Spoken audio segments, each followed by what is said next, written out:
morning, Gretchen. So let's start with that. You had a meeting with Joe Lieberman. He's an independent in Connecticut. He is not running for re-election.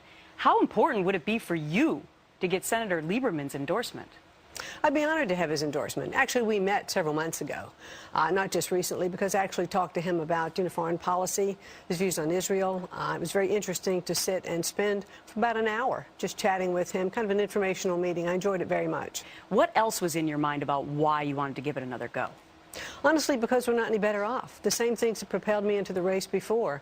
You know, our debt, our deficit, the fact that my 6 little grandchildren only had 4 when I first started the race, and now I have 6. I want them to have the opportunity to live the American dream that their grandfather and I had. But we're handing them an economy and a lifestyle. They're going to be paying for our debt, for years and years to come if we don't change it.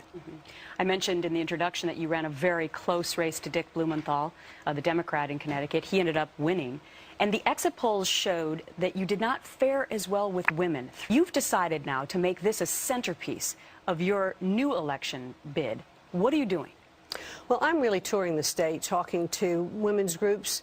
And when women get to know me, they really understand that I am, I'm one of them. I've walked in their shoes. I've been a working mom, a stay-at-home mom. I've built a business. And women are concerned about the same issues that everyone is concerned with. They're concerned about jobs. They're concerned about whether or not they're going to lose their job. Their husband might lose his job. Their kids that have graduated from school aren't going to be able to find a job. They've moved back home. So women's issues are very much in line with all of the economic issues. They want jobs. They want the economy to turn around. They want the prices of food not to skyrocket, or gasoline. So they're really topics that are on the minds of everyone relative to our economy. The interesting thing to me was also looking at some of those exit polls. Some of the women couldn't get past you being an executive for wrestling, because I guess they equated that to some sort of violence. I mean, how... you were a very successful woman. I would think that that would be a plus, but how do you get away from the association with violence? Well, I think, WWE is about entertainment, and as women, really do get to know me. As I said, they understand, that I share the very same issues that they do, and are clearly just one of them. So you're wading into the political waters again as far as writing op-eds. You've written one about the super committee and the huge job that they have in front of them to try and cut $1.2 trillion in debt by November 23rd. What are your suggestions to them?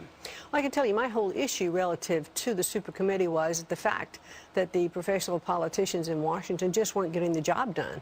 They weren't getting the budget done. They weren't cutting costs. And so now we have a super committee that if they don't get these cuts made, we're going to then have this arbitrary cut across the board, which really impacts, I believe, our national defense, because it's going to cut, half of those cuts are supposed to come out of the Defense Department, which really impacts my state of Connecticut and potentially puts at risk 40,000 jobs.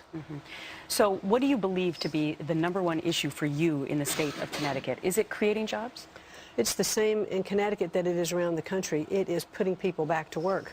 This morning, over 160,000 people woke up in my state without a job. And they're worried because they don't know if more cuts are coming, and those that are in business are afraid to hire. It's the same story you're hearing. It's regulation, it's taxes, it's the uncertainty.